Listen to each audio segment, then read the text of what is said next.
Ya, Anda kembali di Apa Kabar Indonesia Pagi. Kami hadirkan informasi mengenai seorang ibu rumah tangga yang juga berprofesi sebagai driver ojek online ini mengalami luka setelah disiram air keras oleh mantan suaminya sendiri.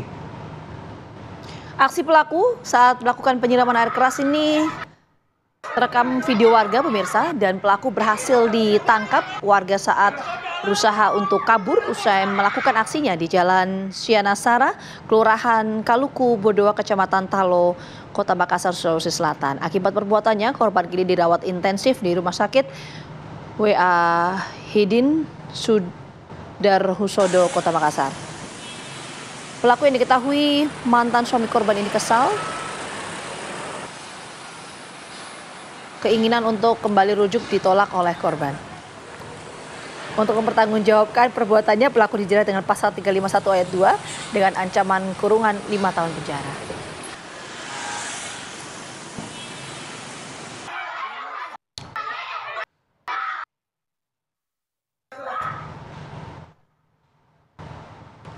Ya, untuk mengetahui lebih banyak mengenai peristiwa ini, kami akan ajak Anda untuk berbincang dengan Rahardi yang merupakan adik kandung korban.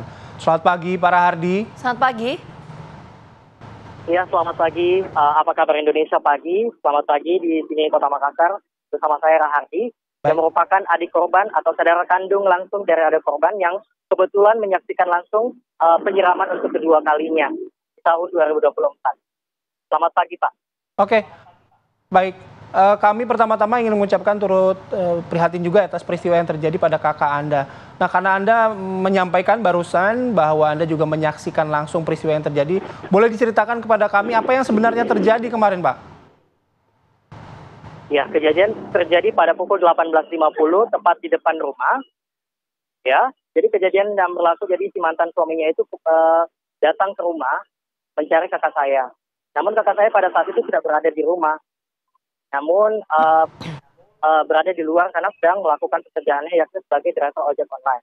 Nah, pada saat suaminya keluar, sang korban dan pelaku itu ternyata berpapasan secara langsung di depan rumah. Dan akhirnya aksi penyiraman terjadi. Namun sebelum terjadi aksi penyiraman tersebut, dari pihak pelaku dan korban itu sempat berbincang. Ya, seperti percakapannya kurang lebih untuk permintaan untuk rujuk dari pihak mantan suami. Namun hal tersebut tidak ditanggapi oleh kakak saya karena benar-benar memutuskan untuk tidak ingin bersama lagi atau ingin pisah gitu.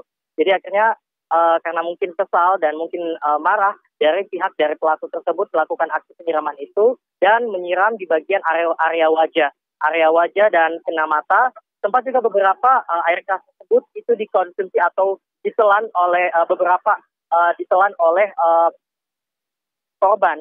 Dan saat ini korban telah terbaring lemah terbaring lemah dan sedang mendapatkan perawatan intensif dari rumah sakit RSUD Dayak Kota Makassar. Dan karena di hari ini juga setelah Jumat insya Allah kakak saya akan dioperasi. Dan untuk dari korban dari pelaku itu sendiri saat ini yakni mantan suami dari kakak saya sendiri itu telah diringkus oleh Polsek 08 Kecamatan Talo, Kota Makassar dan ditahan untuk sementara waktu sampai jangka yang ditentukan. Dan sebelum diringkus oleh polisi, sebelum diamankan oleh pihak polisi, mantan suami itu sempat diamuk massa oleh warga karena mungkin bagian dari faktor kekesalan warga karena pihak suami juga ini sebenarnya telah lama mengganggu, sifatnya telah lama meneror keluarga dan tidak hanya mengancam keluarga saya tapi juga mengancam beberapa orang-orang yang terlibat dalam membantu kakak saya sebagai korban yang dianiaya. Mas Rahardi. Ya? Perlakuan yang selama ini pernah dilakukan pelaku terhadap korban termasuk keluarga itu seperti apa? Tadi ada ancaman ini berupa apa? Mungkin ancamannya sifatnya lebih ke mengganggu saja, hanya membuat kita sedikit ansias terhadap ancamannya itu karena dari pihak pelaku selalu mengancam akan membakar rumah, akan melakukan aniaya. Dan sifatnya ini aniayanya itu tidak akan melukai orang lain katanya, tapi hanya sasarannya adalah istrinya itu, mantan istrinya itu alias kakak saya. Iya, karena di beberapa bukti tercatat dia juga hanya berkali-kali mengatakan bahwasanya saya tidak akan membunuh pihak keluar, saya tidak akan membunuh siapapun kecuali bahkan dari kakak saya itu pasti niatnya hanya untuk menyiksa. Tujuan dari motif ini diindikasi karena memang kakak dari pihak mantan suaminya itu tidak terima kalau dia diceraikan. Dan sejauh ini penyiraman ini telah terjadi 2 kali, Bapak Ibu. Iya, sudah terjadi 2 kali dan penyiramannya itu terjadi pertama kali di tahun 2015.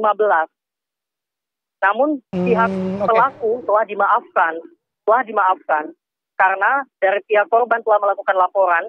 Selama 2 tahun tidak ada tanggapan dari pihak kepolisian. Maka dari kakak saya atas pertimbangan karena anaknya pada saat itu masih kecil, sehingga dia mencabut laporan tersebut.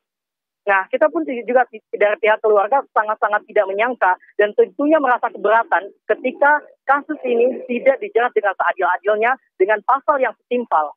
Karena cacat seumur hidup tidak bisa digantikan dengan luka, hanya luka bekas dari amukan warga. Mungkin itu yang bisa sampaikan karena ini sudah termasuk penyiraman kedua dan ini diindikasikan sebagai motif dari kejahatan terencana. Saya kembalikan kepada pihak. Apa kabar Indonesia? Oke, Pak Rahardi begini, kalau misalnya ada ancaman, intimidasi dan pernah juga dilakukan pada tahun 2015 lalu ya, apakah ancaman intimidasi ini juga sempat dilontarkan si pelaku ini kepada anak-anak mereka? Tidak, sejauh ini tidak. Karena seperti yang saya katakan kembali, bahwa memang dari pihak pelaku tidak ada niatan untuk melukai anak. Tetapi memang yang disasar adalah mantan istrinya. Ya. Oke, apakah kemudian karena intimidasi dan juga kekerasan ini yang pada akhirnya membuat pelaku dan juga korban ini cerai? Begitu? Sebelum untuk penyiraman kedua, tepat di tanggal 19 Februari kemarin di pukul 18.50 pasca kejadian tersebut, itu kakak saya sudah benar-benar resmi bercerai sejak tahun 2023. Jadi rasanya sudah masuk ke tindak pidana jika misalnya mantan suami yang bukan lagi ada hubungan suami istri itu melakukan kekerasan karena bukan lagi KDRT, ini levelnya sudah penganiayaan. Oke, nah sampai pagi hari ini bagaimana kondisi korban atau kakak Anda? Kondisi korban atau kakak saya sendiri sekarang matanya dipastikan akan mengalami penglihatan, gangguan penglihatan, 75% penglihatan karena air keras tersebut itu masuk ke area mata dan juga mengakibatkan luka melepuh di bagian wajah sebelah kiri. Dan juga yang paling parahnya yang kita takutkan adalah korban atau kakak saya itu menelan sebagian dari air keras yang disiramkan oleh mantan suaminya tersebut. Oke, baik. Baik, terima kasih Pak Rahardi atas informasinya. Sekali lagi kami Iya, Pak. Maaf, saya potong, boleh saya potong? Menyampaikan turut perhatian. Iya, dan semoga lekas pulih tentunya untuk kakak Anda, Pak Rahardi. Ya, dan salam kita, untuk keluarga. Ya, kita juga berharap proses hukumnya berlaku begitu ya, segera diproses di meja hijau. Gitu.